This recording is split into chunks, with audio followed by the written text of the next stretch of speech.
Buenas tardes, Miss. Buenas tardes, buenas tardes. A ver, todos los que están, que coloquen de una vez su asistencia. Buenas tardes, Miss. Buenas tardes, Miss. ¿Cómo están? ¿Cómo están? Nos esperamos unos minutos para ver quiénes más se conectan, para ver a sus compañeros.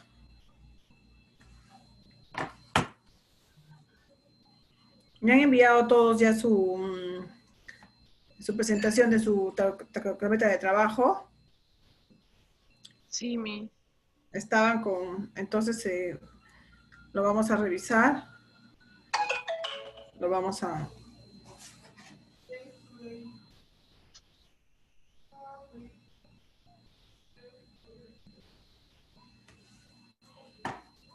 Entonces, para ver la carpeta, vamos a hacer un trabajo para la próxima semana todavía, para ver que es un trabajo que no va a ser de una semana para la otra, como hacemos las tareas normales, sino más bien un trabajo más grande, ¿ya? De más tiempo, para ver qué se llama, para ver de todas maneras, de alguna manera promediarlo con el examen que hemos dado, que muchos han tenido problemas también, ¿ya?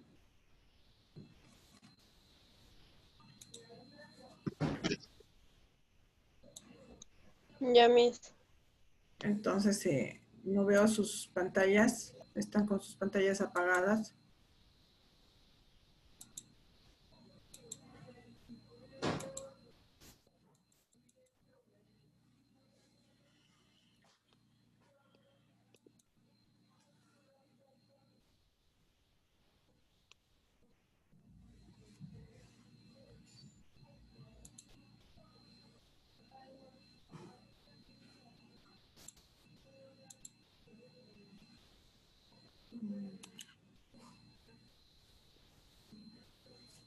¿Qué dice en el Pedregal? ¿Todos están en el Pedregal? ¿Han bajado ya los pacientes de COVID?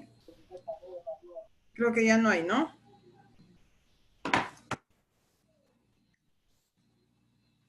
¿Dónde está Nayeli? ¿Está Nayeli? ¿No está Nayeli?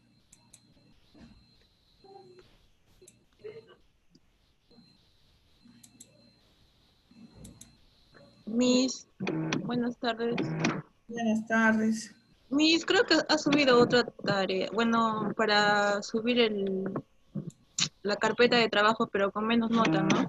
Sí, es que sabe qué pasa que en la primera semana, digamos, que estaba programado la carpeta de trabajo, pues son pocos los que han subido su tarea, su carpeta de trabajo, son pocos, ¿no? Entonces, no sé por qué motivo no lo han subido los demás alumnos, por eso es que he vuelto a habilitar para que lo suban las personas que no han subido, pero los que ya subieron en su tiempo normal, en su fecha normal, ya no lo hagan chicos, ya eso tan solo es para los que no subieron en su tiempo que debió ser, ¿ya? Entonces, los que faltan, los que no subieron en su tiempo, ya pues lo pueden hacer ahora, ¿ya? Los demás no. Ya, Miss. Uh-huh. Los trabajos también. La semana pasada tuve problemas aparte que bueno, con mi trabajo, porque trabajé de lunes a viernes, y el único día que tuve descanso fue el día miércoles, y la verdad que llegaba a mi casa cansada, pues que recién la tarea creo que le he subido el viernes o el sábado. Entonces, Pero lo he también, dejado hasta el viernes también. ajá, entonces como le he subido el sábado en la mañana, si no me equivoco, entonces les he dejado hasta el viernes la tarea, ¿ya? Entonces ahí ya nos vamos a poner al día, digamos, entonces ya corremos normal, ya las tareas de miércoles a miércoles, ¿ya?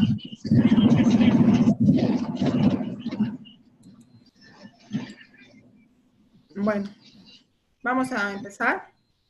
Como la semana pasada, ya estamos avanzando en nuestro curso, ¿no es cierto? Todo lo que es el examen físico del paciente, hemos visto ya qué es la semiología, hemos visto qué es la historia clínica, cuáles son sus partes de la historia clínica, hemos visto en cuanto a la parte administrativa de la historia clínica, ¿no? Dónde se guarda, cuántos años duran, dónde se archivan, todo eso hemos visto de la historia clínica también. Entonces, después vamos a empezar ya lo que es el examen físico, ¿no? Hemos visto la semana pasada, hemos visto las técnicas de exploración, las técnicas que se usan para hacer el examen físico, que usa el médico o el personal de salud para realizar el examen físico. Entonces, ahora vamos a empezar a hablar de lo que es en sí el examen físico. Hemos dicho que primeramente, no sé quién está con el micro prendido.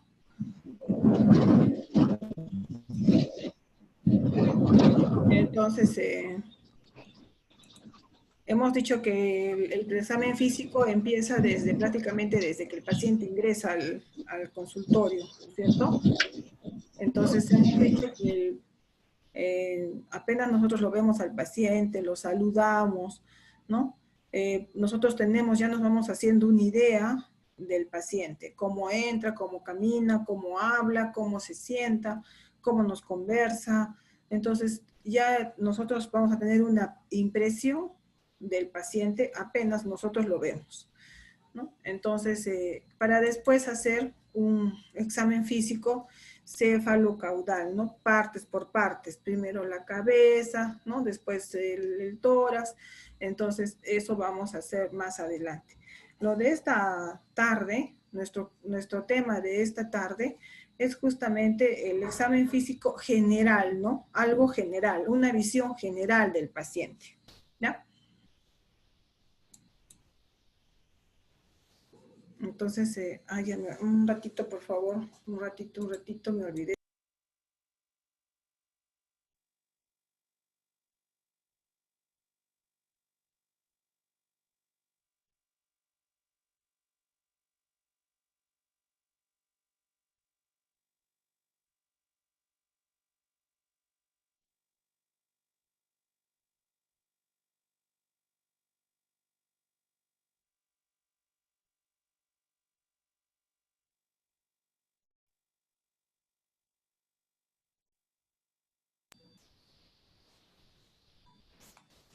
Ya.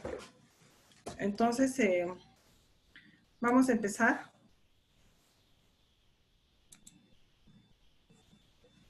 Entonces, como les decía, con el examen físico general del paciente, ¿no es cierto? El examen físico es el conjunto de maniobras que realiza el médico o en otros casos también el personal de salud, ya sea una enfermera, ya sea un obstetriz o el personal técnico también de enfermería, para obtener información sobre el estado de salud de una persona, ¿no?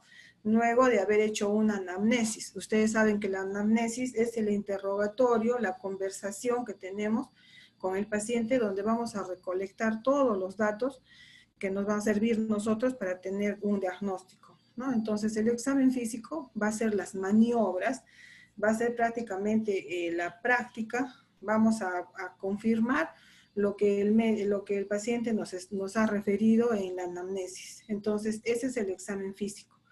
¿Qué se evalúa en el examen físico? Se va a evaluar las facies, la postura, la actitud del paciente, su nivel de conciencia y la hidratación de la piel, su estado nutricional, ¿no es cierto? Y para esto, ¿qué usamos?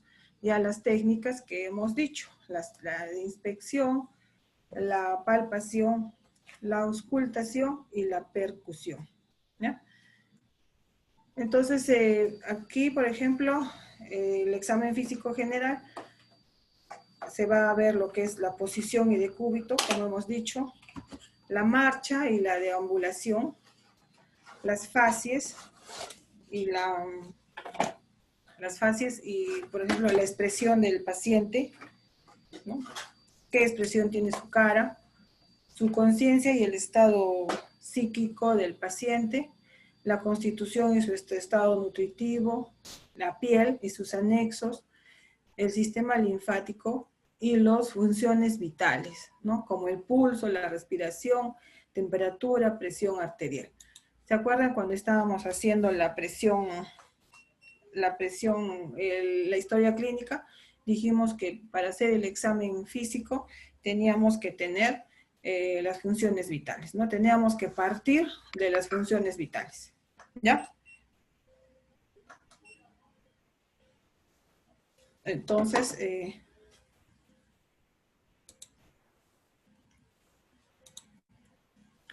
empezaremos con los datos generales del paciente, ¿no? La edad aparente, a veces la gente no aparenta la edad que tiene, ¿no? Algunos, digamos, tienen 25 años, pero parecen de 30, de 40 años, ¿no? A veces por el trabajo que tienen, o todo lo contrario también, ¿no? A veces de repente tiene 50 años y sin embargo parece de 25, de 30, ¿no? Entonces es una edad aparente, ¿no? Entonces por eso es que la historia clínica tiene que venir la edad exacta del paciente, ¿no? Vamos a empezar con son los signos vitales, ¿no es cierto? Vamos a empezar los signos vitales, qué son, cómo se toman, lo normal y cuál es lo anormal también. Más adelante lo vamos a hacer con más detalle, pero ahora vamos a darle una pequeña repasada. En cuanto a los signos vitales, ¿qué son los signos vitales?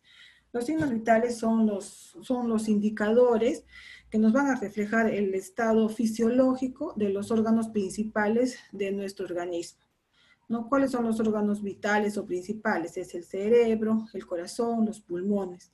Entonces, mediante los signos vitales, yo voy a saber cómo están funcionando mi corazón, cómo están funcionando mis pulmones, ¿no? Mi cerebro. Esos son las funciones, los signos vitales, son los indicadores, ¿no? Cómo está funcionando mis órganos vitales. Cuando una persona se siente mal, digamos, cuando una persona presenta... Sí, me tengo que regresar el día miércoles. Cuando alguna persona, algún paciente está con la presión alta o está con algún problema, alguna enfermedad, automáticamente los signos vitales se alteran, ¿ya? Entonces hay cambios. Y eso nosotros tenemos ¿Del que... desvío qué tienen?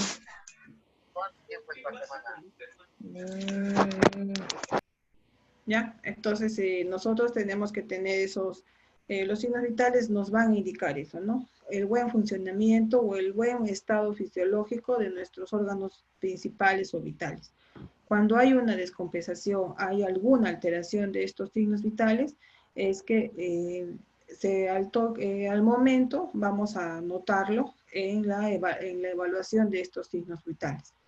Los signos vitales son, por ejemplo, la frecuencia respiratoria, la frecuencia cardíaca o pulso, la tensión arterial, que es la presión, y la temperatura. Esos son los 4 signos vitales importantes, ¿no? Nosotros teniendo estos valores de estos 4 signos vitales, vamos a tener una idea de cuál del estado fisiológico del paciente, ¿no?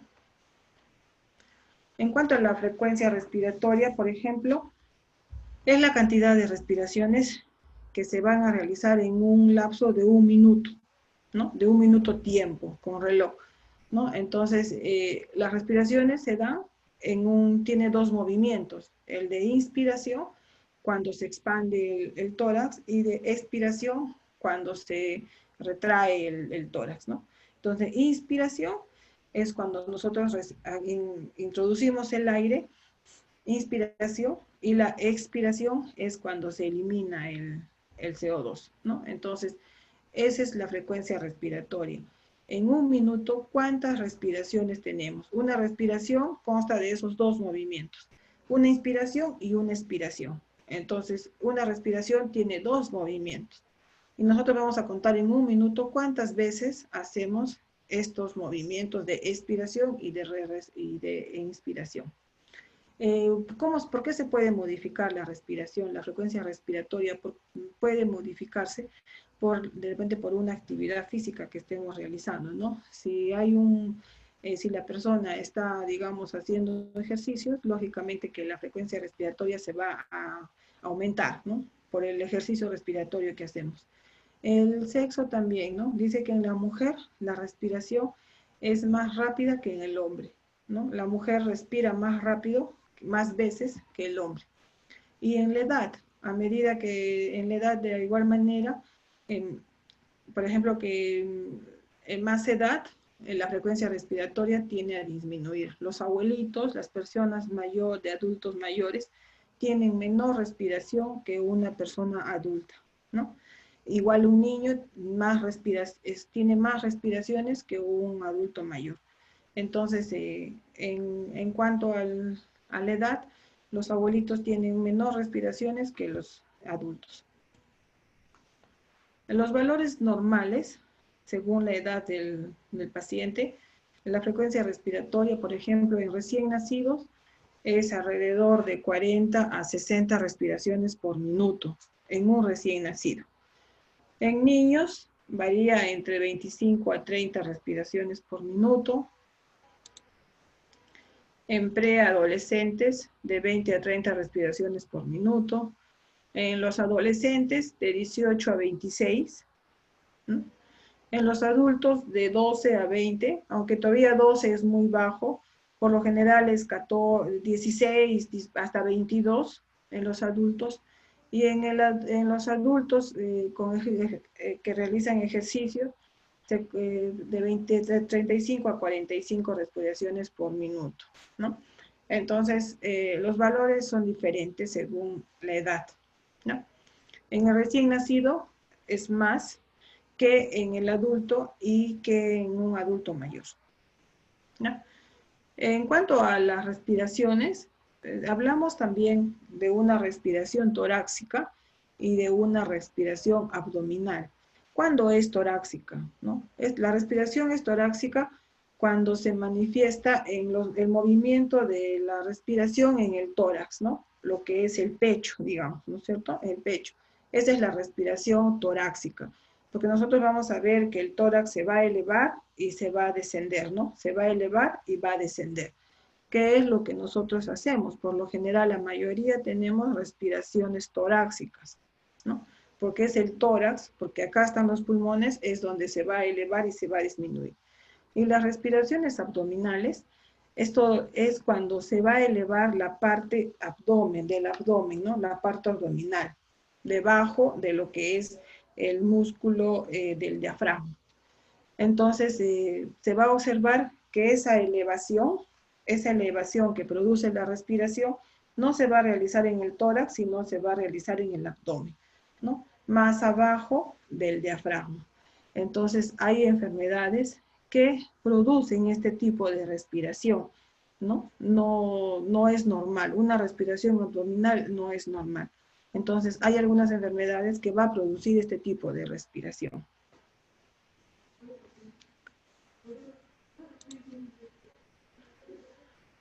Para evaluar la frecuencia respiratoria, nosotros usamos la inspección, que sabemos que esta técnica se usa a través de la vista, ¿no? Observamos, ¿no? Observamos si tiene una respiración torácica o vamos a observar si tiene una respiración abdominal, ¿no? Sin necesidad de decirle al paciente, le voy a tomar la frecuencia respiratoria.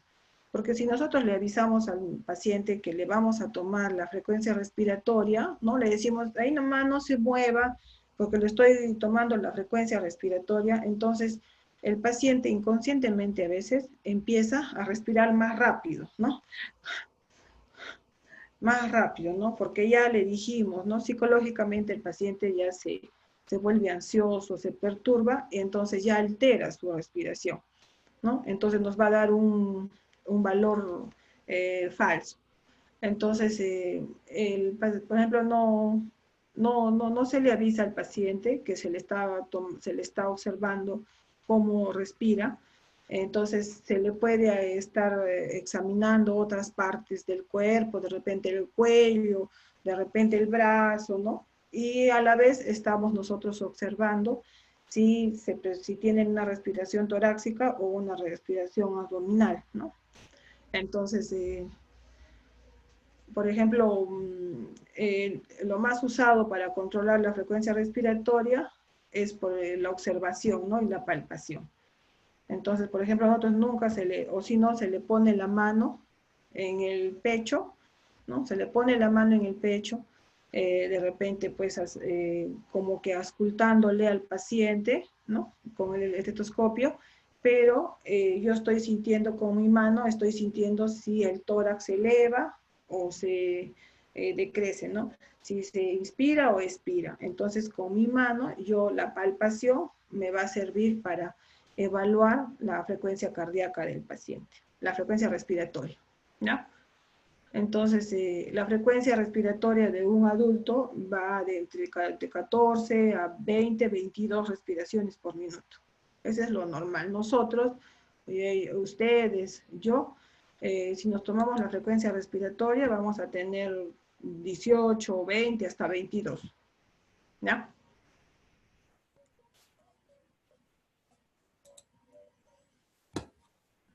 Por ejemplo, como lo que les decía, ¿no? Para examinar la respiración, el paciente, por lo general, lo tenemos que tener descubierto, todo lo que es el tórax, en posición sentado, ¿no? Sentado, y con los brazos a los lados y con las manos apoyadas en las piernas, ¿no? Entonces, como les decía, no le vamos a decir al paciente de que le estamos contando las respiraciones, porque como les digo, él puede alterarse y nos va a dar un número falso, ¿no? Un resultado falso. Entonces, nosotros vamos a observar, como les digo, o también con la palpación, vamos a apoyar, digamos, vamos a palpar el tórax y vamos a sentir si se expande o no, ¿no? Entonces, de esa manera, nosotros vamos a evaluar su respiración del paciente.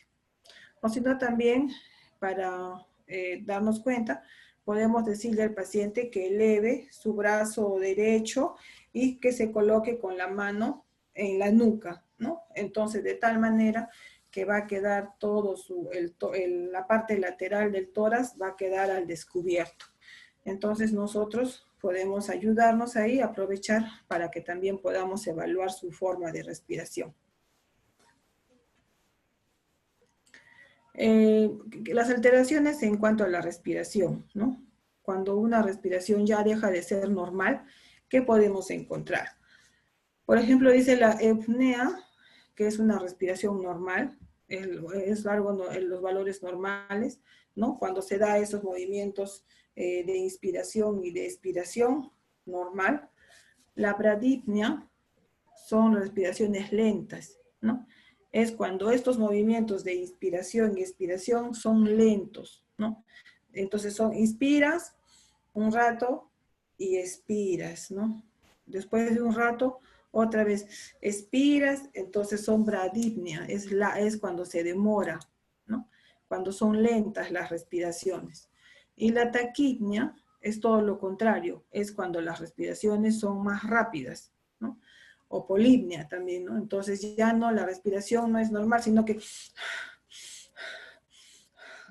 ¿no? Entonces es más acelerado, más rápido son los movimientos de inspiración y expiración. Entonces eso se llama taquipnea, cuando es más rápido. Y bradipnea es cuando es más lenta, ¿no? Y apnea son las falta temporal o permanente de la respiración, ¿no? Apnea son los periodos de que no respiras, ¿no? Que no respiran.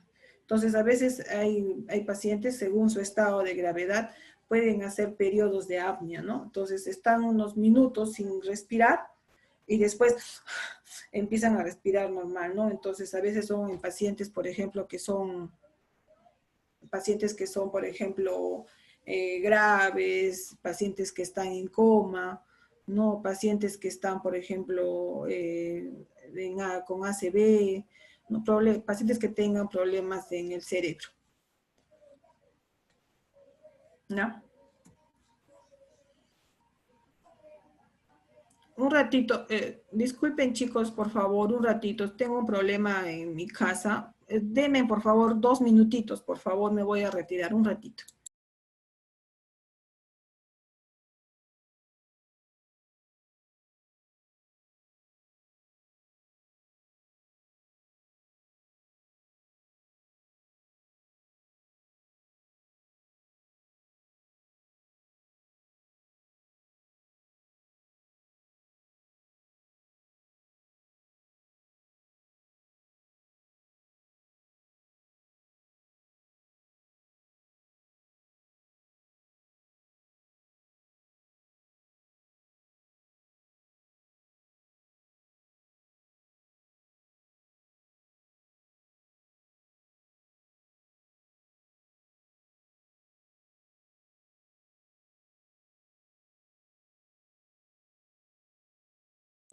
Bueno, ya. Van a disculpar, por favor. Entonces, como les decía, la frecuencia respiratoria, las alteraciones que podemos encontrar según su valor normal. De ahí vamos a pasar a la frecuencia cardíaca. La frecuencia cardíaca, o también que nosotros llamamos pulso, ¿no es cierto? Es el número de contracciones del corazón, ¿no es cierto? El pulso es el número del corazón cuando late, entonces se contrae y se relaja, se contrae y se relaja, ¿no es cierto? Eso es lo que, cuando se contrae, bota la sangre a todo nuestro cuerpo. Se relaja y otra vez se llena de sangre.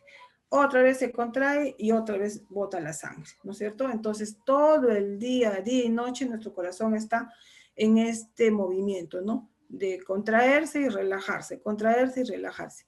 Esas contracciones de nuestro corazón se llama pulso o frecuencia cardíaca, ¿no? Que nosotros lo vamos a tomar, el pulso se toma en 1 minuto también. Bueno, se puede alterar su resultado si es que estamos en reposo o también si estamos en actividad, ¿no? También varía la frecuencia cardíaca o pulso, varía de acuerdo a la edad. En el recién nacido, por ejemplo, la frecuencia cardíaca va de 120 a 160, 170, se considera normal, ¿no? En cambio, en un adulto, su frecuencia cardíaca o pulso va a ser de 60 a 80, ¿no? A 85. Más allá de 90 ya es, entonces ya puede haber algún problema, ya puede haber, ya nos llama la atención, ¿no? Entonces, como ustedes están viendo acá, hay varios, según las edades, las pulsaciones por minuto son diferentes, ¿no? Pero lo más, el recién nacido es de 120 a 140, y un adulto es de 60 a 80. Las partes para tomar el pulso, ¿no? Es el pulso carotidio, por ejemplo, que es lo que usan mucho los médicos. Eso quiere decir que se encuentra en la parte lateral del cuello, ¿no? En la parte lateral del cuello, entre la tráquea y el músculo esternocleidomastoideo, ¿no? Entonces ustedes se van a tocar, sobre todo en las personas que son más delgadas, ustedes van a darse cuenta que se van a dar cuenta que hay ahí una arteria que está latiendo, ¿no? Entonces, ustedes se van a tocar suavecito con el pulpejo de los dedos, ¿no? Se van a tocar y van a encontrarse la arteria, la carótida, ¿ya? Entonces, es un punto anatómico donde se puede tomar el pulso. También podemos tomar el pulso en el pulso temporal, que es la arteria temporal que se palpa sobre el hueso, ¿no? Entre la ceja y el cuero cabelludo. Entonces también hay una arteria donde nosotros podemos tomarnos el pulso también.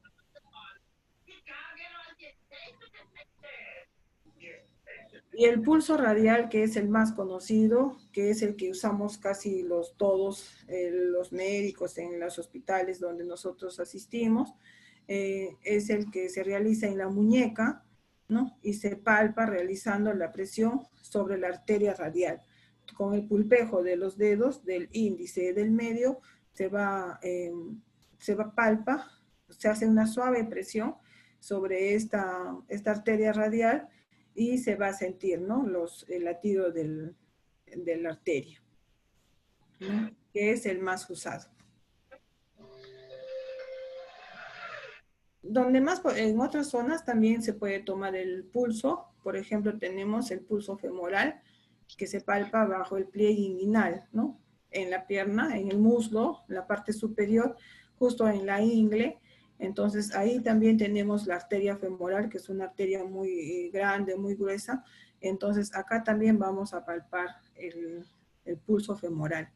Después tenemos el pulso popliteo, que también se palpa en la parte posterior de la rodilla, ¿no? En la parte posterior tenemos ahí que pasa la arteria poplitea, también, y es una arteria gruesa que podemos tomar el pulso popliteo, ¿no?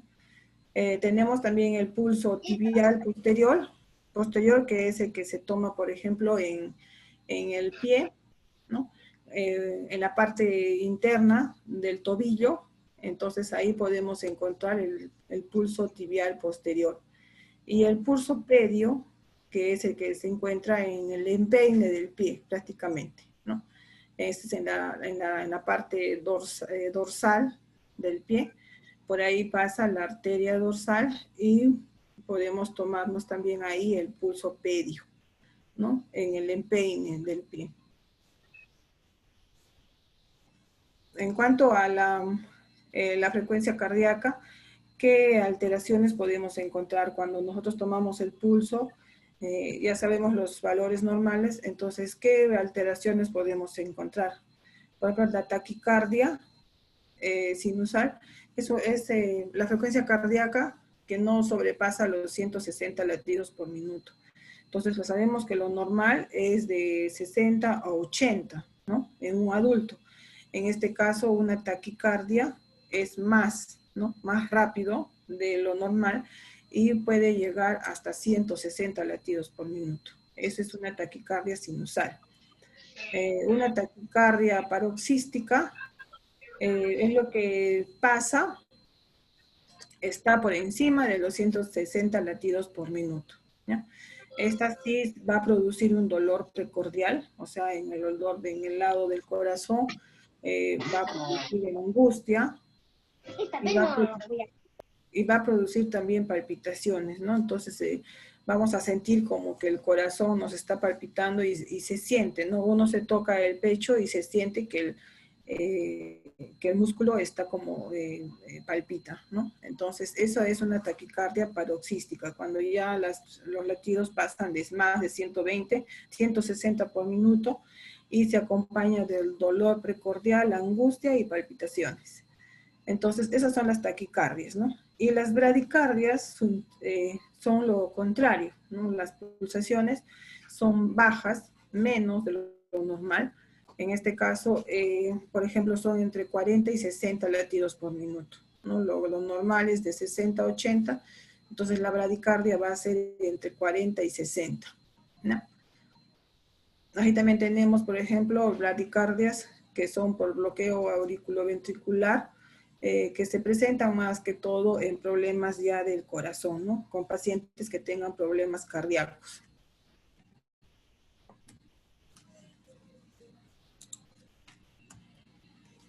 En cuanto a la tensión arterial o presión arterial, ¿no? Que también se le llama presión o tensión arterial, es la medida de la presión que ejerce la sangre entre las paredes arteriales, ¿no?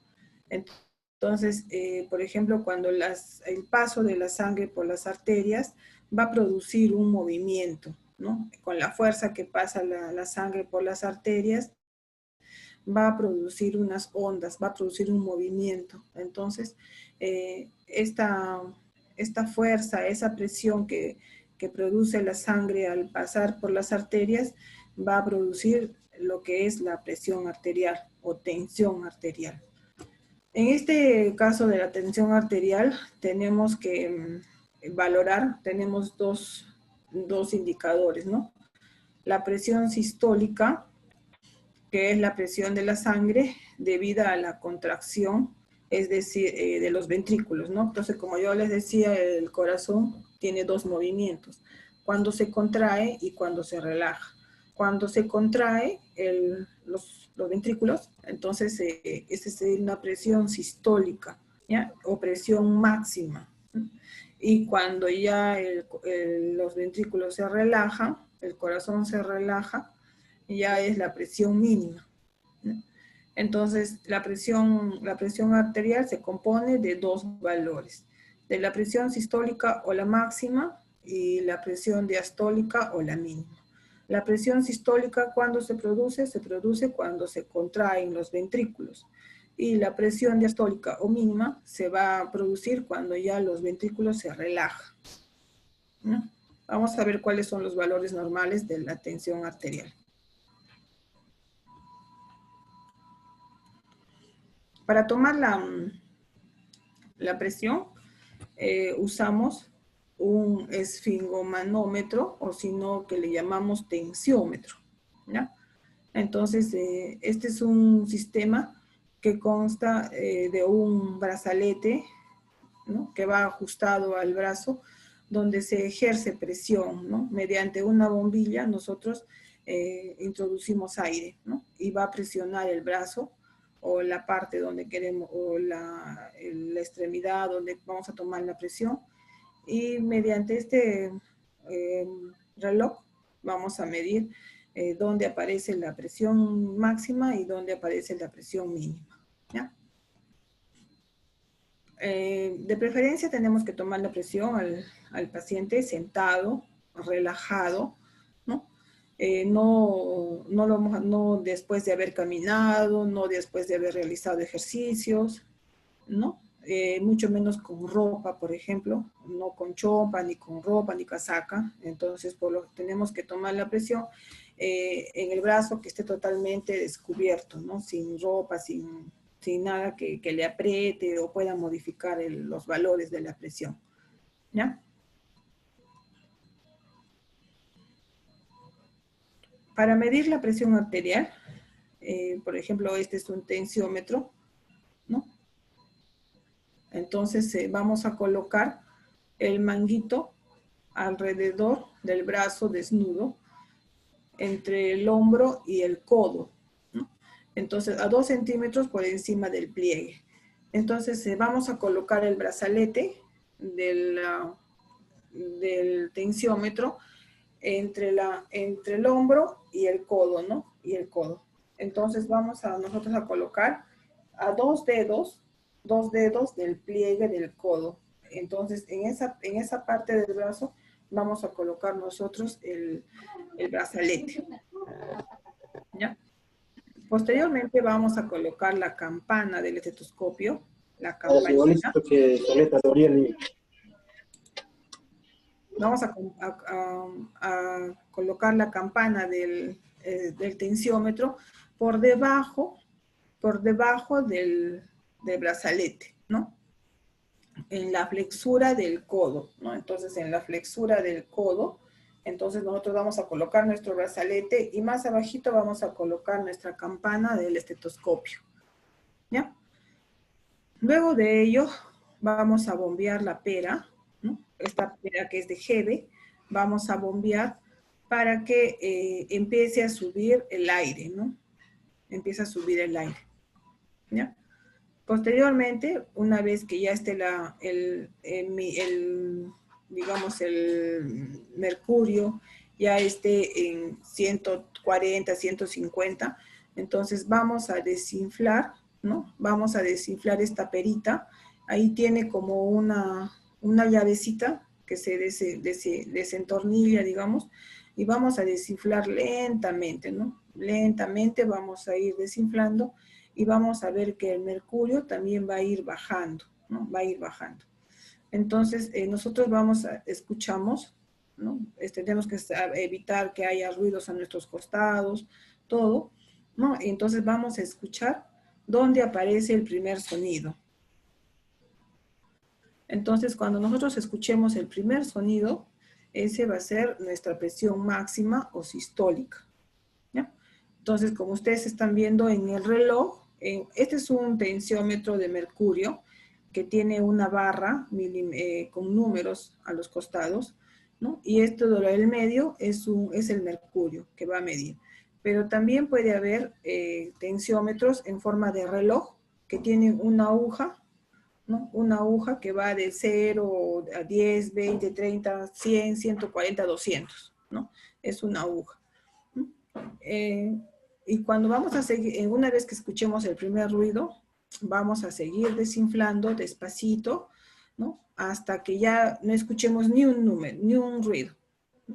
Cuando ya dejemos de escuchar el último ruido, entonces eso se llama la presión mínima o diastólica, ¿no? Entonces ahí vamos a decir, por ejemplo, que la presión, digamos, es 110, que fue donde escuché el primer ruido, y sobre 70, donde escuché el último ruido, ¿no? Entonces, ese es el valor de la presión arterial. Hoy en día, por ejemplo, también tenemos los tensiómetros digitales, ¿no? Que funcionan a base de pilas, ¿no? Y con simplemente apretar un botón, ¿no? Entonces, con apretar un botón, esto se coloca en la muñeca, ¿no? En la muñeca del paciente. Se coloca en la muñeca del paciente, se aprieta el botón y automáticamente se va a tomar la presión, ¿no? Lógicamente que el brazo tiene que estar estirado, tiene que estar cómodo, ¿no? Para poder tomar la presión, ¿no? Pero ese es un tensiómetro, ahora digamos ya digital, ¿no? De los modernos, que funcionan a pilas, ¿no? Y que en la pantalla pues nos va a salir lo que es la presión arterial y nos va a salir lo que es el pulso, ¿no? Entonces, de igual manera, ¿no? La presión arterial también varía según la edad del paciente, ¿ya? En los lactantes, por ejemplo, puede ser de 90 sobre 60, y en un adulto pues es de 100, de 80 a 100 a 120, o de 60 hasta 100, ¿no? Entonces, no es un valor fijo, ¿no? Que digamos, la presión normal es de 120 a 80. El que tenga más de 120 ya está mal, ya tiene presión alta. O el que tenga menor de 80 tiene presión baja. No, no se puede decir eso, ¿no? Es irregular. Por ejemplo, hay personas que tienen presión baja y sin embargo para ellos es normal, no sienten ningún malestar, ningún dolor de cabeza, no sienten nada. Entonces su presión de ellos es normal, que sea leve, puede ser que sea baja. O también lo contrario, hay personas que tienen presión ligeramente alta, ¿no? Y ya su cuerpo está acostumbrado a esa presión, ¿no? Pero hay personas que, por ejemplo, se les sube la presión a 180, 200, y sienten dolor de cabeza, pueden sentir vómitos, mareos, zumbidos, ojos llorosos, calor, ¿no? Entonces ahí es cuando ya produce ya es una alteración de la presión, ¿no? Entonces, como les decía, en los lactantes puede ser la presión sistólica de 60 sobre 30, o si no de 90 sobre 60, ¿no? Puede ser la sistólica. Y en un adulto, por ejemplo, puede ser 100 sobre 60 o 120 sobre 80. Hay márgenes, ¿no? No es, como les digo, exacto. ¿Qué es la alteración de la presión arterial? ¿Qué alteraciones podemos encontrar? Por ejemplo, podemos encontrar la hipertensión, ¿no? O presión alta. Entonces, puede ser a veces por diversas circunstancias, a veces porque hacemos ejercicio, caminamos una cuadra, o por tener algún dolor, algún problema, ¿no? Algún problema familiar, a veces una pelea, alguna riña con alguna persona. Entonces, psicológicamente también la presión se puede elevar, ¿no? Entonces, o alguna preocupación, alguna mala noticia que nos hayan dado, entonces a veces por ese motivo la presión también se puede elevar, ¿no? Como que también es todo lo contrario, como que también se puede bajar, ¿no? Puede ser también una hipotensión. Entonces, por ejemplo, la presión arterial es cuando ya les digo, ya no es de 120 a 80, ¿no? Puede ser 140, 100, puede ser 150, 100. Entonces ya el paciente empieza a sentir algunos malestares.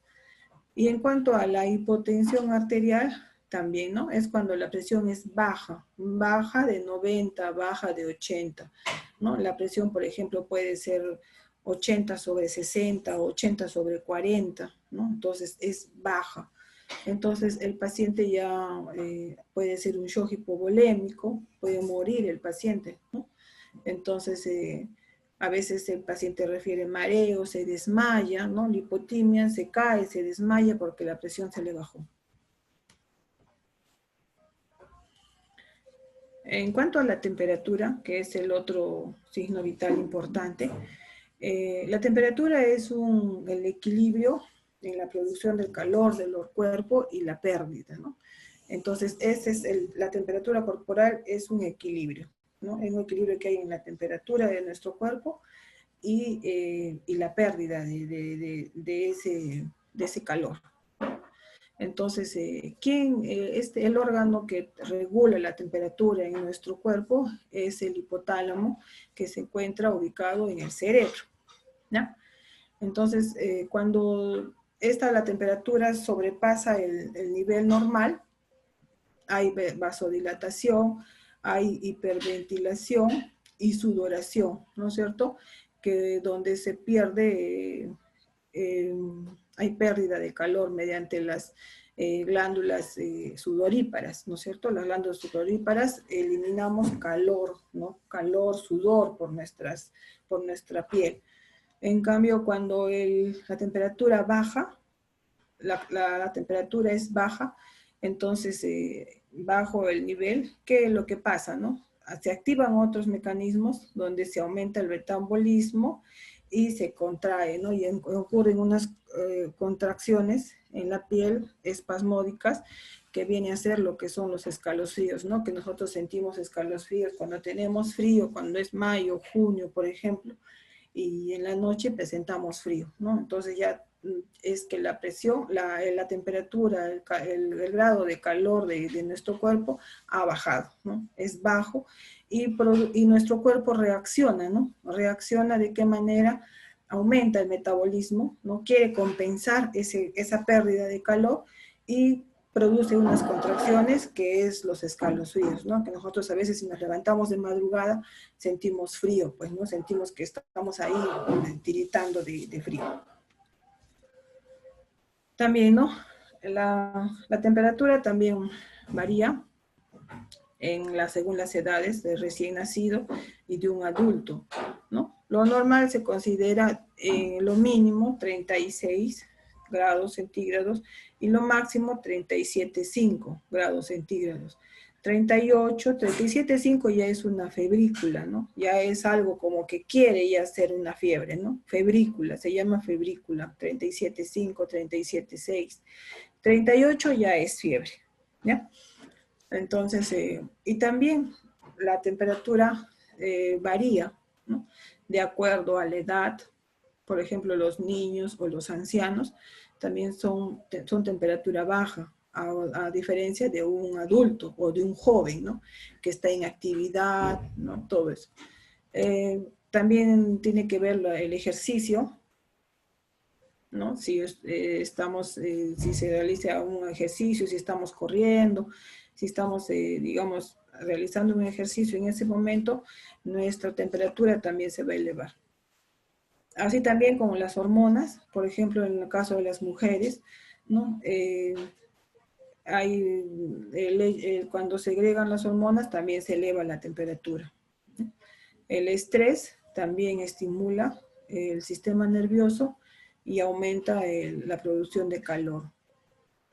Y en caso del medio ambiente también, según la estación, ¿no es cierto?, que nosotros estamos, hoy en día, por ejemplo, las estaciones son muy marcadas, por ejemplo, lo que es verano, lo que es invierno, son muy marcadas, ¿no? Hay sitios, hay lugares, hay zonas donde las estaciones son muy marcadas y eso somos propios de nosotros, de aquí, ¿no? De acá, por ejemplo, en Arequipa, ¿no? Es invierno, invierno y verano, verano.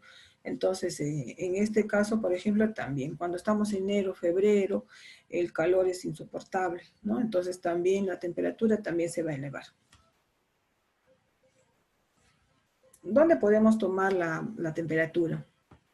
La temperatura se puede tomar en forma oral, ¿no? Debajo de la lengua, sublingual, utilizando el termómetro de mercurio, ¿no? Que es ustedes conocen el termómetro de mercurio, ¿no? Que es una varita de vidrio donde adentro se encuentra un mercurio, pues una sustancia que se llama mercurio. Y que cuando entra en contacto con el calor del cuerpo, pues este mercurio se eleva, ¿no? Y nos va a marcar el grado de temperatura. También podemos tomarlo rectal, ¿no? Sobre todo esto se toma en pacientes pediátricos, ¿no? En niños que no nos van a obedecer, digamos, si le vamos a poner un termómetro debajo de la lengua, si le vamos a poner un termómetro en la axila, pues el niño no va a aceptar, no va a saber, no sabe, ¿no?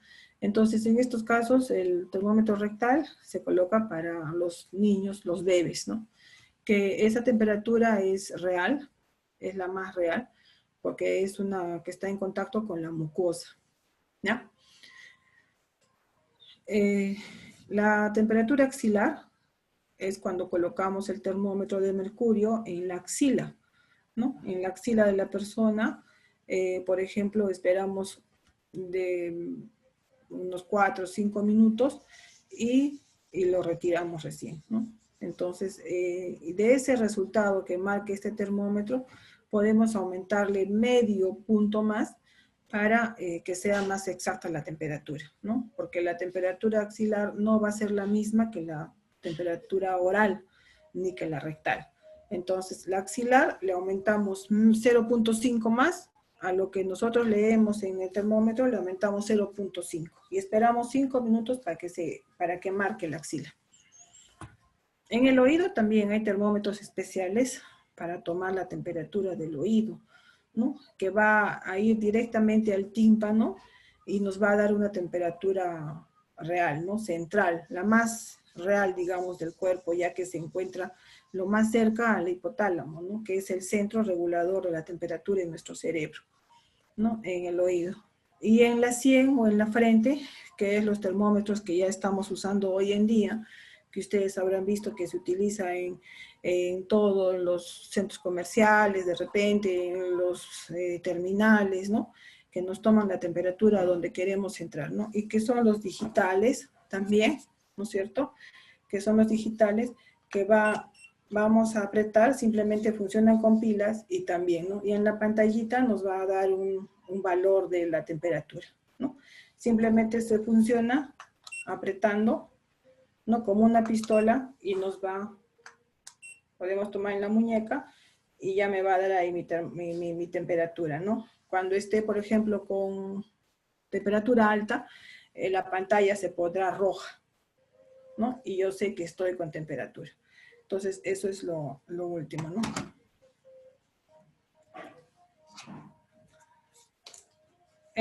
Todo esto es en cuanto a las funciones vitales. ¿Alguna pregunta, chicas, que tengan en cuanto a las funciones vitales? A los signos. No, mi. Ya. Inclusive ahora también se está utilizando, por ejemplo, lo que son los saturómetros, ¿no? También. El saturómetro es un equipo que nos permite medir el oxígeno en el grado de oxígeno que hay en nuestro cerebro, ¿no? Y también nos mide lo que es, por ejemplo, ¿no? Yo me lo pongo en el dedo y va a empezar a marcar, ¿no? Lo normal del saturómetro, del oxígeno en mi cerebro es de 80, de 90 hasta 100, lo normal, ¿no? En este caso, por ejemplo, yo estoy con 98, entonces está bien, ¿no es cierto? Entonces, ese es también otro equipo que nosotros podemos usar y que ustedes también han visto bastante o en los hospitales o lo van a ver ahora en los hospitales, ¿no? Entonces, como ya hemos dicho, el examen físico empieza por los signos vitales, ¿no? Entonces tenemos que tener los signos vitales y según eso nosotros ya vamos a hacer una valoración del paciente en cuanto a sus funciones vitales. De ahí vamos a pasar a lo que es la posición y el decúbito. La posición se refiere a la postura que adopta el paciente estando de pie o sentado, ¿no? Cómo es su posición, cómo se sienta, se cae, o se sienta derechito, o adelante, todo confundido. Entonces, esa es la posición. El decúbito quiere decir a la posición acostado, ¿no? En el decúbito quiere decir cuando el paciente se echa, de qué manera se echa recto, de costado, en cuclillas. Entonces, ese es el decúbito, ¿ya? La posición es en cuanto referente a la posición que está parada, ¿no? De pie o acostado, y el decúbito es la relación a la posición que adopta. Cuando la persona está de pie, por lo general es una postura erecta, o sea, rígida, ¿no? Activa, que puede cambiar, dice, con la voluntad, ¿no es cierto? Nosotros, si queremos, andamos, si queremos, nos paramos. Entonces, hay algunas enfermedades que tienen algunas características, las posiciones, ¿no? Por ejemplo, aquí tenemos algunas decúbitos. Decúbito dorsal quiere decir la espalda, ¿no? Quiere decir, o sea, de espalda está en apoyo a la cama, ¿no? O sea, quiere decir que estamos de espaldas mirando al techo. Es el decúbito dorsal, ¿no? Donde se apoya la cabeza, se apoya los hombros, el omóplato, los codos, el sacro y los talones. El decúbito lateral, ¿no? Es de costado, donde se va a apoyar los tobillos o el malleolo, los cóndilos, que son las rodillas, los trocánteres, que son nuestras caderas, ¿no? Las costillas, el acromio, que son nuestras manos, y esta es la decúbito lateral, de costado. El decúbito de prono es la que nosotros decimos, por ejemplo, de barriga o boca abajo, ¿no? Ese es decúbito prono, ¿no? De prono quiere decir que estamos boca abajo, ¿ya? Entonces, y la espalda al techo, ¿no? Entonces, esas son las las tres clases de decúbito: decúbito dorsal, decúbito lateral y decúbito prono. También hay otras posiciones, por ejemplo, en cuanto a las posturas, ¿no? Las posturas antiálgica, por ejemplo, son de pacientes que tienen mucho dolor, por ejemplo, más que todo en la cintura, cuando hay, por ejemplo, cálculos, ¿no? Cálculos en cólicos vesiculares, cólicos renales, el paciente tiene esta postura, ¿no? Antiálgica, que le duele, ¿no? No puede estar derecho, no puede estar sentado, tranquilo, ¿no? Sino al contrario, tiene que estar agachado, tocándose la parte donde le duele, ¿no? Es una postura antiálgica.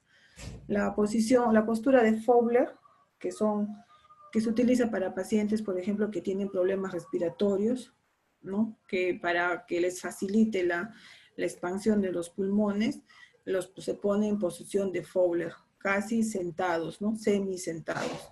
Y por la parte de las extremidades se va a colocar, pues, almohadas, ¿no? Para que no se rode el paciente, para que no se rode de la cama. La posición de Trendelenburg, esta quiere decir con los pies elevados, las extremidades inferiores elevadas. Esto se utiliza en pacientes, por ejemplo, que tengan presión baja y hayan sufrido un desmayo, una lipotimia, entonces por falta de irrigación en el cerebro, ¿no? Entonces, en esta posición estamos asegurando que la sangre retorne al cerebro. Esa es la posición de Trendelenburg. Esta es la posición de pacientes con enfermedad de Parkinson, ¿no? Es una posición encorvada, no es recta, no es derecha, es una posición encorvada, ¿no? Y la posición ginecológica, que es de una paciente para realizar un examen ginecológico, o si no un examen de parto, ¿no es cierto? Es el examen, a veces el examen de las partes, ¿no? Del aparato reproductor femenino. En cuanto a la marcha o deambulación, entonces también se refiere a la forma como el paciente camina, ¿no es cierto? Lo normal es que el paciente camine activo, que los movimientos sean coordinados, ¿no? Que haya armonía, ¿no? Que camine las manos para adelante, para atrás en cada paso que damos. Entonces, y que el paciente los movimientos sean a voluntad del paciente, ¿no es cierto? De repente, si yo me quiero parar, si yo quiero seguir caminando, si yo quiero hacer la mano para adelante, para atrás, o el pie, entonces eso quiere decir, ¿no? En cuanto a los trastornos que haya en la marcha, por ejemplo, hay a veces, se puede dar porque hay dolor en las articulaciones, hay problemas articulares, hay debilidad muscular y falta de control del movimiento, ¿no? Cuando se evalúa la marcha, dice que se debe observar si hay coordinación, si hay soltura o rigidez de los movimientos, cómo está el tronco y la amplitud de los pasos, ¿no? Si son regulares o irregulares. A veces dan pasos chiquitos, pasos cortitos. Lo normal es que demos los pasos simétricos, ¿no? Del mismo tamaño, digamos, ¿no?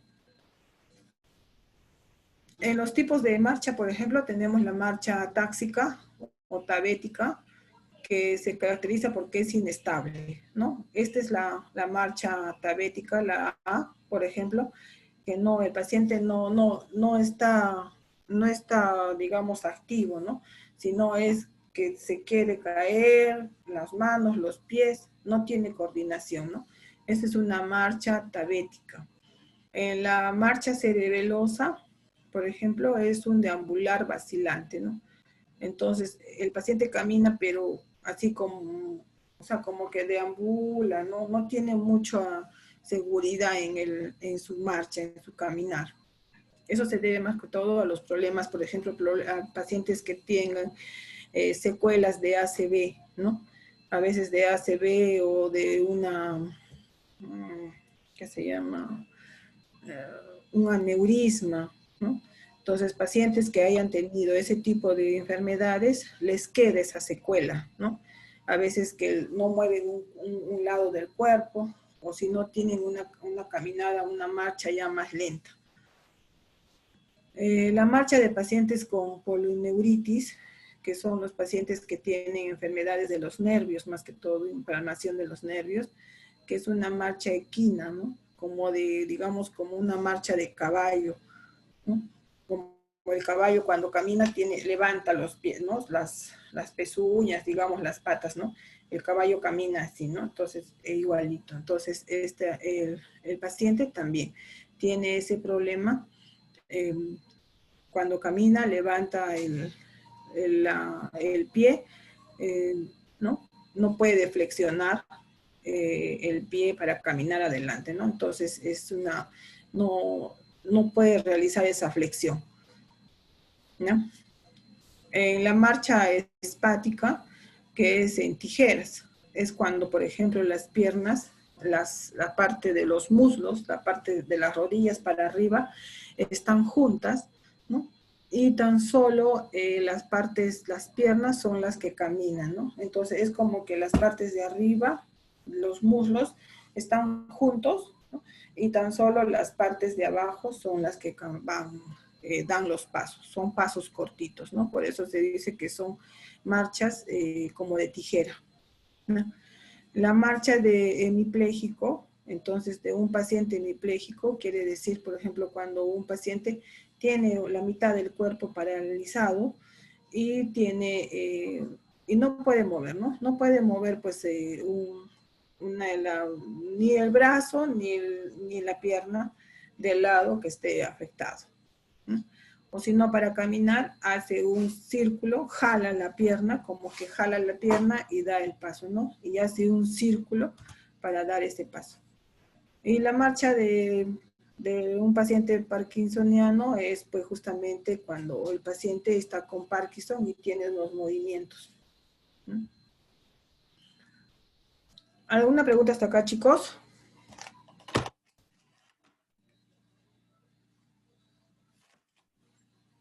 ¿Alguna pregunta, chicos? No hay nadie, creo. Se han dormido toditos. Está claro, Miss. Hasta Sarita está, creo que se duerme ya. Ya. Luz también. Entonces, en cuanto a las facies y a la expresión, ¿no? De la cara, se refiere, por ejemplo, a la expresión de la cara que nos da el paciente. A veces, por ejemplo, nosotros, mientras estamos preguntándole, mientras estamos entrevistándolo al paciente, ya nos podemos dar cuenta de qué es lo que el paciente tiene en su cara, ¿no? Nada más que podemos captarle si el paciente está tranquilo, está asustado, está nervioso, o de repente tiene dolor, ¿no? Algo. Entonces, nos va a dar, las facies nos va a dar alguna expresión. Por ejemplo, tenemos varios tipos, al menos a las más conocidas, por ejemplo, es la rubicunda o eritrócica, que es la que de color rojo, ¿no? A veces es por la raza, también puede ser, según la raza, o también el calor, puede ser colorada, puede ser el sol, a veces puede ser por la fiebre, ¿no? Cuando tenemos fiebre nos podemos colorados, rojos los cachetes, también puede ser por alcoholismo o por algún problema en los medicamentos. Cianótica, ¿no? Cianótica quiere decir, por ejemplo, cuando hay algún problema en la respiración, en los pulmones. Cuando hay problemas pulmonares, entonces la persona no puede respirar bien, por lo tanto, el oxígeno no va a llegar a todas nuestras partes del cuerpo. Entonces, la cianótica quiere decir cuando la cara se pone color azul, ¿no? Las mucosas, los labios, se ponen color azul, oscuro, ¿no? Porque les falta oxígeno. Ya no son rosados los labios, sino son medios azules. ¿Ya? Eso se nota en pacientes que tengan enfermedades pulmonares. En cuanto a melanodérmicas, por ejemplo, también son cuando pacientes, por ejemplo, que tengan problemas de la melanina, ¿no? La melanina es un pigmento que pinta la piel, entonces a veces hay problemas en cuanto a la melanina, que es cuando hay mucho o cuando no hay también, ¿no? Entonces, ustedes han visto, por ejemplo, a veces personas que tienen despigmentación de la piel, hay algunas personas que tienen en las manos, ¿no?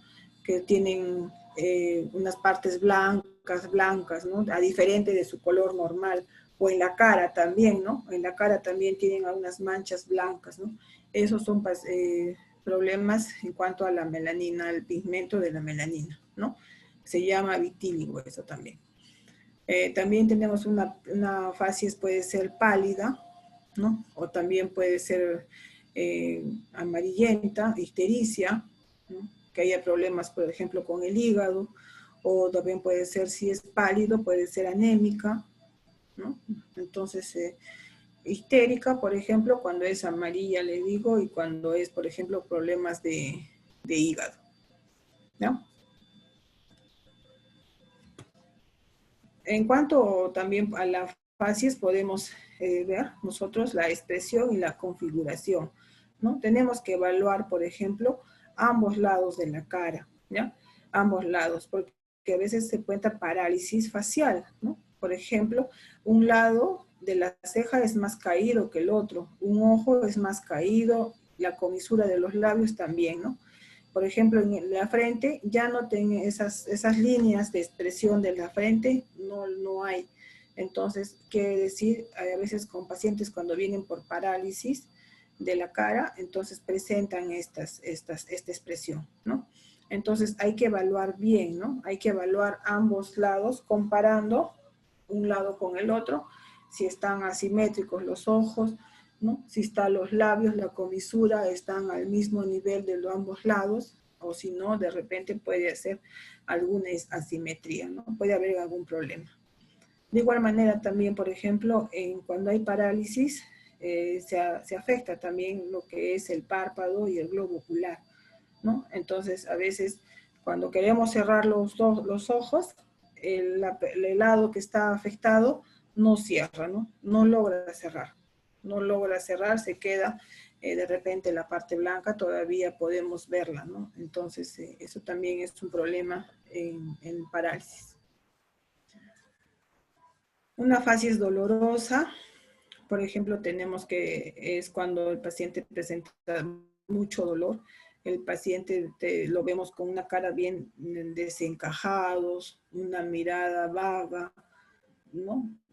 Quejumbroso, está la boca seca, contraída, entonces a veces los dientes apretados, ¿no? Cuando presenta mucho dolor, el paciente se retuerce y se aprieta y como que se apretara los dientes para soportar el dolor, ¿no? Entonces esa es una facies dolorosa. Una facies caquéxica es cuando está muy enflaquecida el paciente, ¿no? Presenta pues palidez, digamos, está pálida, ¿no? Entonces, y los rasgos también de los pómulos se sobresalen, la frente, digamos, y la quijada, ¿no? Los maxilares también como que se sobresalen, ¿no?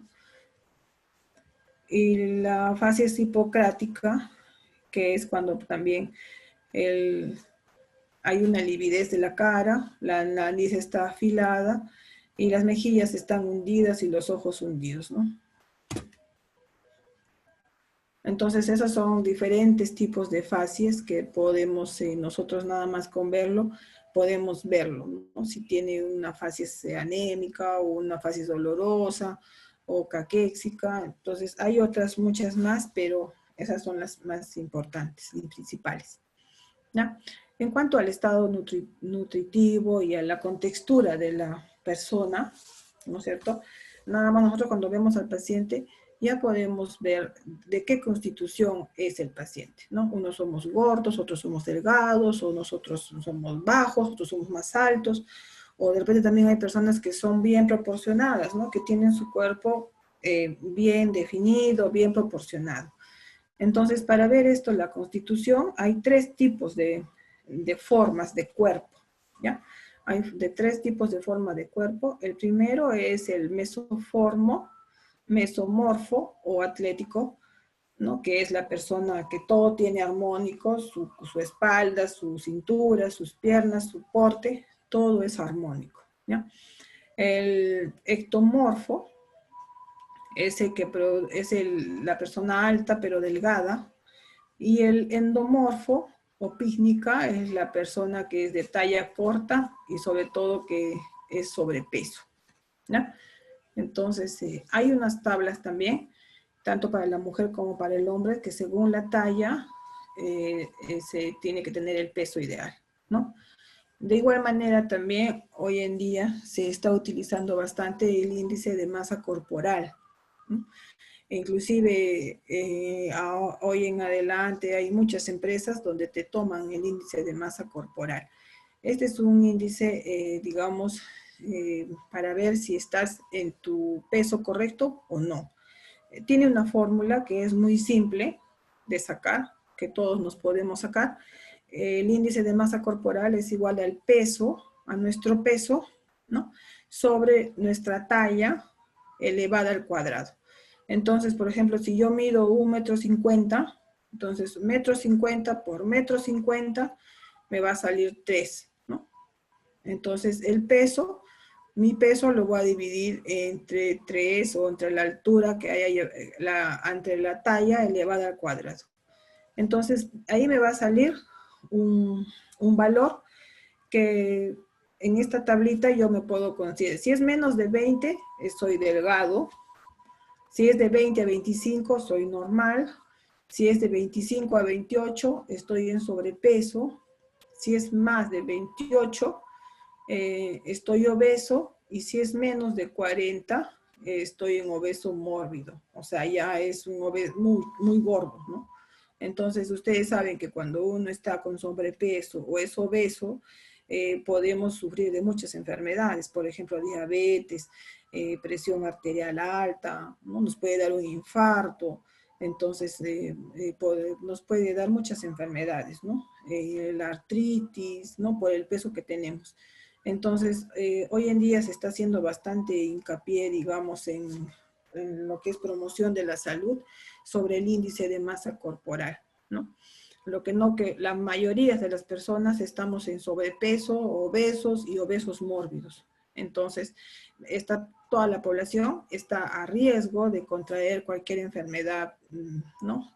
Por ejemplo, un infarto, una presión arterial alta, cáncer, gastritis, ¿no? Entonces, ese tipo de enfermedades. Para esto tenemos que comer sano, tenemos que hacer ejercicio y todo eso, ¿ya? Entonces ustedes más tarde se van a sacar su índice de masa corporal. Y aquí están los más detallados, los tipos, digamos, de forma del cuerpo, la constitución, ¿no? Anatómica de cada persona, ¿no? Los leptosómicos son las personas que son largas y delgadas, por ejemplo, que fácilmente no engordan, comen todo lo que quieran y no engordan, ¿no? Tienen poca grasa almacenada, ¿no? Y se llaman pues delgados, ¿no? El pícnico, que es una persona, por ejemplo, que son de talla baja, ¿no? Y tienen grasa almacenada alrededor de la cintura, son de brazos y piernas cortas, ¿no es cierto? Y les cuesta pues bajar de peso, ¿no? También. Y el atlético, que es la persona, pues es la contextura normal, digamos, que todo va en armonía, ¿no? Sus brazos, sus piernas, su tórax, su forma del cuerpo va en armonía con todo, ¿no? Entonces, esos son, a veces son, por ejemplo, esos cuerpos son por naturaleza, ya son hereditarios, digamos, ¿no? A veces si la mamá o el papá tiene ese cuerpo, también los hijos también pueden salir, ¿no? Con ese, sin necesidad de hacer ejercicio, sin necesidad de hacerse alguna operación, algo, estas personas también pueden tener esa misma, esos cuerpos atléticos, ¿no? En cuanto a la evaluación de la memoria, ¿no? Hemos visto que en el examen general vamos a evaluar también la conciencia, la memoria, la parte psíquica del paciente, ¿ya? Entonces, por ejemplo, tenemos que evaluar al paciente si la capacidad que tenga para recordar algunos acontecimientos recientes o antiguos también, ¿no? O también retener alguna información. Le podemos preguntar, por ejemplo, al paciente cuándo es su cumpleaños, sobre su familia, dónde estudió, dónde trabajó, ¿no? Fechas importantes. Por ejemplo, también que antigua, o sea, fechas de muchos tiempo atrás, como que también fechas o acontecimientos que estén pasando de hoy en día, ¿no? Las noticias, por ejemplo, ¿no? Entonces, el paciente para ver si está, de qué manera afecta, digamos, evaluando la memoria del paciente, ¿no? En cuanto a digamos, a lo anormal que podamos encontrar, alguna alteración que podamos encontrar en la evaluación de la memoria, hay muchas anormalidades, digamos, que puede presentar el paciente. Hay algunas alteraciones, por ejemplo, en el examen de los pacientes, en cuanto a los pensamientos, a la forma como el paciente estructura su pensamiento, ¿no? Entonces, por ejemplo, hay algunas alteraciones como la confusión, ¿no? Que es donde el paciente presenta desorientación en el tiempo, en el espacio, ¿no? Se confunde, no sabe qué día estamos, no sabe dónde, en qué lugar está, no se acuerda si fue ayer o fue hoy día, entonces confusión, ¿no? Eso puede ser una de las alteraciones en cuanto al pensamiento del paciente. También puede haber un delirio, que es el paciente se encuentra desconectado de la realidad, ¿no? Con ideas incoherentes, ¿no? Entonces es un delirio también. Puede presentar, dice, ilusiones, ¿no? Que son algo erróneo, algo falso, con estímulos extremos reales, ¿no? Por ejemplo, a veces hay pacientes que se ilusionan con algo, ¿no? Yo me ilusiono, de repente se ilusionan, pero ya que lo hacen real, en algo que no existe, ¿no? En algo que no existe, ¿no? Algo que nunca va a suceder. Entonces, es una ilusión, ¿no? En cambio, y también puede haber alucinaciones, ¿no? Alucinaciones es, por ejemplo, algo que no, estímulos que no existen, que nunca van a existir, ¿no? Digamos. Entonces, son varias alteraciones que puede presentar el paciente en cuanto a la memoria. Por eso es necesario la evaluación de la memoria, ¿no? De la parte psíquica del paciente. También puede haber una psicosis, ¿no? Entonces son muchas alteraciones que el paciente puede tener, puede ser psicosis, puede ser una depresión, puede ser, por ejemplo, una depresión más profunda, esquizofrenias, ¿no? Entonces es peligroso también tener problemas, evaluar este tipo de pacientes, ¿no? ¿Alguna pregunta hasta acá, chicos?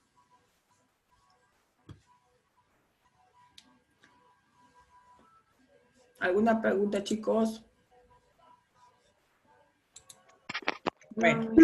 En cuanto entonces ya hemos pasado lo que es la parte psíquica, la parte de la constitución, ¿no? De la nutrición, ya hemos pasado lo que es los signos vitales, ya hemos pasado la posición, la postura, la actitud del paciente, hemos pasado lo que es la marcha, deambulación del paciente, ¿no? Y una parte también que está dentro del examen general del paciente, física general del paciente, son la piel y los anexos de la piel, ¿no?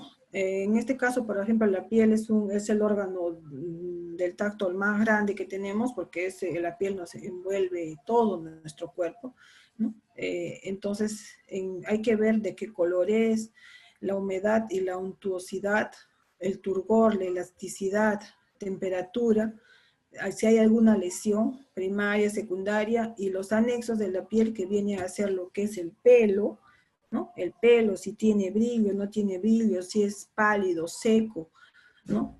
Y también ver las uñas, ¿no? De los dedos y de las manos. Por ejemplo, hay que ver el color de la piel, como les decía, ¿no? Depende mucho de la melanina, del pigmento que da la coloración a la piel. Puede ser también, depende de la raza, la herencia y la exposición al sol, ¿no? A veces, por ejemplo, nosotros, si mi mamá, por ejemplo, es blanca y tiene el pelo rubio, entonces yo también puedo ser blanca y puedo ser rubia, ¿no? O todo lo contrario, si soy morena, también, ¿no? Morena, pelo negro, chillo, entonces también. Inclusive también a veces cuando uno se expone al sol ya se negrea, ¿no? Ya tanto tiempo en el sol ya pierdes tu color natural, ¿no? A veces ya te vuelves más morena, ¿no? Entonces, por ejemplo, y es normal también que en algunas partes de nuestro cuerpo haya diferente de color de piel, ¿no? Más que todo, por ejemplo, en las mujeres con los pezones. Alrededor del pezón la piel es más oscura, ¿no? E inclusive también en la parte externa de las partes íntimas del hombre y de la mujer también, ¿no? A veces esa piel es más delicada y también es más oscura, ¿ya? Por ejemplo, cuando falta el pigmento de la melanina, ¿no? ¿Qué cosa pasa? Se llama el albinismo. Ustedes algunos habrán visto unas personas blancas, inclusive las pestañas son blancas, las cejas son blancas y el pelo también es blanco, ¿no? Esas personas sufren de albinismo, no tienen la melanina, no tienen ese pigmento que da el color a la piel, ¿no? Eso se llama albinismo. Y también, cuando es localizado, es el vitíligo, ¿no? Que les digo, por ejemplo, cuando hay personas que ustedes habrán visto en la calle o de repente algún familiar, empiezan a tener manchas en las manos, ¿no? Blancas, a comparación de su piel, ¿no? Blanca, o en la cara también, ¿no? Entonces, eso se llama vitíligo, porque hay falta de la melanina en ciertas partes, pero cuando es en todo el cuerpo se llama albinismo, ¿no? También hay que ver el grosor de la piel, su perfusión sanguínea, si es color rosado o pálido, ¿no es cierto? A veces, por lo general, nosotros lo vemos en la palma de la mano. A veces, cuando las personas anémicas, las palmas son amarillas, color papel. En cambio, cuando nosotros estamos bien, nuestras palmas son rosadas, ¿no? Inclusive también, por ejemplo, podemos ver también cianosis, ¿no? Si existe una buena oxigenación de la piel. Y eso, ¿cómo le mirábamos? Decíamos en las uñas, ¿no? Si las uñas están pálidas, están color azul, ¿no? Azuladas, entonces quiere decir que falta oxígeno, que no está llegando buen oxígeno a todo mi organismo, ¿no? Por ejemplo, ¿no? En la cianosis, acá vemos, por ejemplo, en este bebé que tiene los labios, las mucosas azules, ¿no? Entonces le falta oxígeno. Tenemos que ver también la piel en cuanto a la humedad, si está hidratada, ¿no? Por la acción de las glándulas odoríparas, o también del calor ambiental, la untuosidad, que si tiene ese, como ese aceitito, por ejemplo, como esa grasita que se produce en las glándulas sebáceas, ¿no? La glándula sebácea produce, ¿no es cierto?, como un aceite, como una grasita que sale, esa es la untuosidad de la piel, ¿no? El turgor es la resistencia que efectúa al realizar un pliegue en la piel, ¿no? El turgor, lo que nosotros apretamos, hacemos un pliegue en la piel, ese es el turgor, y la elasticidad es con la rapidez que se desaparece, ¿no? Entonces la elasticidad. Yo aprieto, hago un pliegue, suelto y automáticamente se vuelve a su normalidad. O sea, tiene buena elasticidad. En cambio, cuando hay pacientes que son deshidratados, pacientes que están postrados en la cama, por ejemplo, o más que todo los niños deshidratados, anémicos, se hace turgor y cuando sueltas, el pliegue demora en volver a su estado normal, ¿no? Entonces no tienen buena elasticidad. En cuanto a la temperatura de la piel, también, pues ya sabemos qué es la temperatura, ¿no? Puede estar aumentada, puede ser hipotermia o puede ser una hipertermia en caso que esté elevado. En cuanto a las lesiones de la piel, tenemos que fijarnos, por ejemplo, sus características, ¿no? Por ejemplo, si son máculas, si son pápulas, si son vesículas, cómo han evolucionado esas lesiones, de repente, cómo apareció, cuánto tiempo, de qué porte eran, si aparecieron negras o apareció color café o rojo. Entonces, todo eso hay que preguntar, ¿no? También ubicación en el cuerpo. De repente tan solo había una, después apareció otra. O se fue, o dónde más salió. Entonces, todo eso tenemos que preguntar. Por ejemplo, las clasificaciones de las lesiones. Se clasifican en lesiones elementales o primarias y las secundarias. Las primarias son, por ejemplo, las que como primera manifestación de la enfermedad, ¿no? Una mácula, una pápula, una vesícula, una ampolla. Es lo primero que se presenta. Y las lesiones secundarias son consecuencias ya de otra lesión. Por ejemplo, las costras, las cicatrices, ¿no? Cuando yo me hago una herida, me caigo de una bicicleta, por ejemplo, me voy a hacer al final, ¿qué me va a quedar? Me va a quedar una costra y después me va a quedar una cicatriz, ¿no? De repente en la pierna, en la rodilla, en el codo. Entonces, esas son lesiones secundarias, ¿no? Las principales lesiones, por ejemplo, son los eritemas, que es el enrojecimiento de la piel, las máculas, que es una lesión circunscrita pequeña de menos de 1 centímetro, pequeña, menos de 1 centímetro, y los nódulos son mayores de 1 centímetro, son más grandes, ¿no? El tumor es una lesión que se produce por proliferación celular, que puede ser benigna o maligna, ¿no? Es el crecimiento de células, ya sea benignas o malignas, ¿no? Vesícula es una lesión de contenido líquido y que está circunscrita, hemos dicho, se define y está llena de líquido. Ampolla o bula es una lesión de contenido líquido y que también está circunscrita, ¿no? Lo que a veces ampolla es cuando nos ponemos el zapato apretado, o de repente cuando nos hacemos alguna ampolla en el brazo o en la mano, entonces nos salen ampollas. La pústula es una lesión con material purulento, ¿no? Y eso es todo. ¿Alguna pregunta hasta acá, chicos?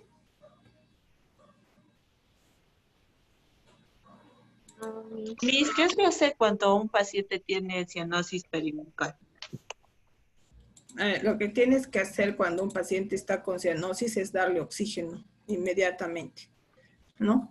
Por ejemplo, por lo general, esta cianosis se presenta cuando pacientes que tienen enfermedades respiratorias, por ejemplo, pacientes asmáticos, pacientes que tienen, por ejemplo, sufren de arritmias del corazón, por ejemplo, pacientes que les ha dado un infarto, un preinfarto. Entonces, cuando tienen problemas cardíacos, problemas pulmonares, a veces esos pacientes cuando se ponen mal, entonces empiezan a presentar esa cianosis. ¿Qué es lo que tenemos que hacer? Inmediatamente pues llevarlos a un hospital y colocarles oxígeno. En tu casa no lo vas a poder, digamos, ayudar, no lo vas a poder recuperar, ¿no? No lo vas a poder solucionar ese problema. Un paciente con cianosis tiene que estar en un hospital. Lo único que tú en la casa podríamos hacer es no aglomerarnos todos al lado del paciente porque le vamos a quitar el oxígeno, al contrario, ¿no? Hacerle aire, ¿no? Hacerle aire para que trate el paciente pues de respirar y hacer llegar aire a todos sus órganos, ¿no? Pero inmediatamente tenemos que llevarlo al hospital para ponerle oxígeno. ¿Ya? Sí. ¿Alguna otra pregunta, chicos? Solo pasamos para ver el videíto. Ya. Vemos el video, ¿ya?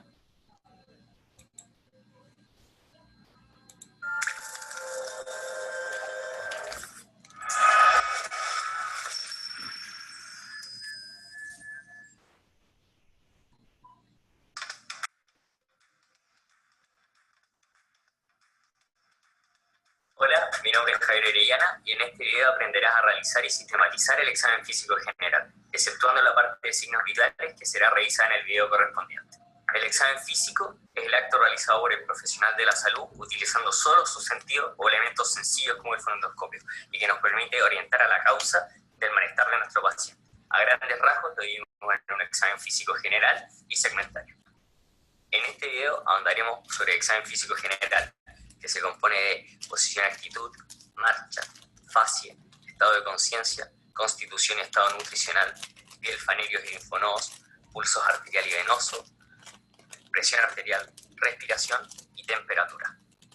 Estos últimos 4 elementos corresponden a los signos vitales y pueden ser revisados en el video correspondiente a signos vitales, por lo que no se verán en el actual video, a pesar de ser parte del examen físico general. El examen físico se inicia desde que visualizamos por primera vez al paciente, como ocurre al llamarlo al hacerlo pasar al box de atención. El señor Eduardo Villa. Solo con ver al paciente nos fijamos en su posición de pie o actitud. En este caso, notamos que el paciente está estable en su apoyo, sin oscilaciones, aunque destaca que mantiene su rodilla izquierda en semiflexión. Hola, adelante, por favor. Acá observamos un paciente estable en su apoyo, firme, sin oscilaciones y sin vicios de postura, lo que consideraremos normal. En el paciente hospitalizado debemos fijarnos en la posición tomada en la cama o el decúbito. Así tendremos posturas clásicas, como la ortopnea del insuficiente cardíaco o la posición genupectoral de los pacientes con pericarditis. Vemos que tiene la capacidad de marchar, aunque lo hace claudicando, mostrando una marcha amplia. Hola, ¿me cuenta? Adelante, por favor. Lo esperable dentro de la normalidad sería que el paciente presente una marcha estable, con regularidad de sus pasos y adecuada coordinación del braceo. El aspecto, simetría y expresión de la cara también nos puede entregar bastante información sobre la patología de nuestro paciente. En este caso, tenemos una fascia no característica. Sin embargo, hay variadas patologías que presentan una fascia propia, como por ejemplo la fascia hipertiroidea, la fascia acromegálica, la fascia mitrálica o la fascia cushingoidea. Es fundamental, antes de continuar con el examen físico, el realizar una buena entrevista clínica que nos permita contextualizar y orientar los hallazgos que encontremos al examinar. Además, durante la entrevista, uno puede estimar el nivel de conciencia y estado psíquico del paciente, refiriéndonos a su nivel de atención, al nivel de conciencia, su orientación en tiempo, espacio y situación, e incluso aspectos del examen mental, como memoria y ánimo. Si durante la entrevista quedan dudas respecto a la conciencia y estado psíquico, uno puede indagar de forma más dirigida respecto a ellas. Esto es especialmente cierto en pacientes hospitalizados. En particular, en este caso, en cuanto al nivel de conciencia, Nuestro paciente claramente se encuentra vigil de forma espontánea. Don Eduardo, ¿me podría decir los días de la semana? Lunes, martes, miércoles, jueves, viernes, sábado y domingo. Perfecto. ¿Me lo podría decir de atrás para adelante ahora? Sí. Domingo, sábado, viernes, jueves, miércoles, martes y lunes. Otras opciones frecuentes para evaluar atención son solicitar que invierta los meses del año o solicitar que vaya restando de 7 en 7 a partir de 100. Súper. ¿Me podría decir dónde nos encontramos ahora? Sí, doctor. En el Centro Médico de la Universidad de Chile. Perfecto. ¿Sabe qué fecha es hoy día? Hoy es 28 de enero de 2018. Súper bien. ¿Y por qué vino hoy día a consultar? Porque tengo un problema de salud y me dolió un poco el pie. Perfecto, don Eduardo. Ahora que ya conozco su historia, me gustaría examinarlo. ¿Es posible? Sí, ningún problema, doctor. Súper bien. Pasa la camilla y yo voy a lavar las manos. Recuerda siempre realizar la higiene de manos correspondiente antes y después del examen físico. La Constitución hace alusión al aspecto morfológico o complexión física del individuo, que clásicamente se asociaron a la predisposición de distintas enfermedades. Los más ampliamente utilizados son los somatotipos de Sheldon, que dividen a los individuos en endomorfos, mesomorfos y ectomorfos. Don Eduardo, ahora lo voy a pesar y medir. Pase la pesa, por favor.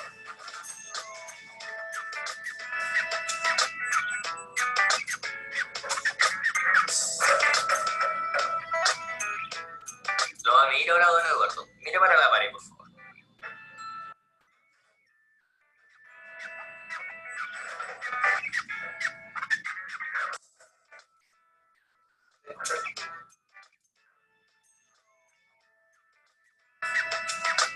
En la evaluación del estado nutricional debemos revisar y considerar más elementos, no solamente talla, peso e índice de masa corporal. El examen de piel y fanerios nos entrega mucha información, tanto del estado nutricional, como ya fue señalado, como de otros elementos relevantes en la clínica, como son el estado de hidratación, que considera humedad, rubor y elasticidad de la piel, la coloración de piel y mucosas, la temperatura de la piel y la presencia o ausencia de lesiones elementales de la piel.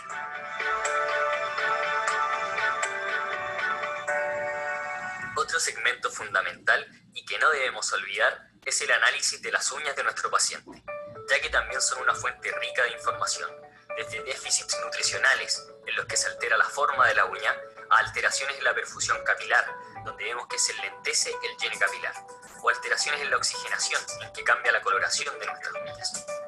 Finalmente, no debemos pasar por alto examinar los distintos grupos de linfonodos, tales como el grupo preauricular, grupos retroauriculares,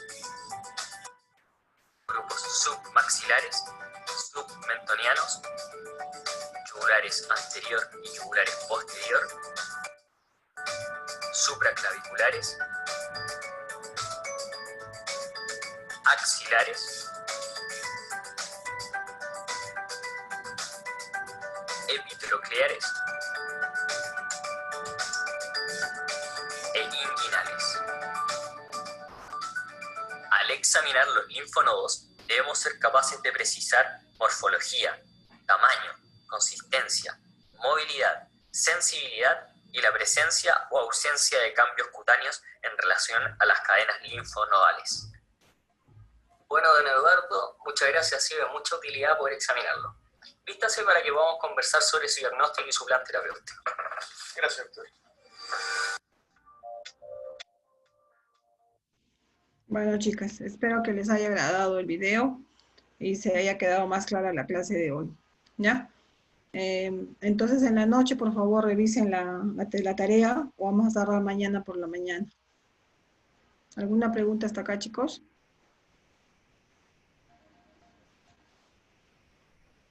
No, Miss. Ya. Cuídense. Hasta luego. Adiós, adiós. Cuídense mucho. Hasta Hasta luego. luego, Miss. Adiós. Adiós.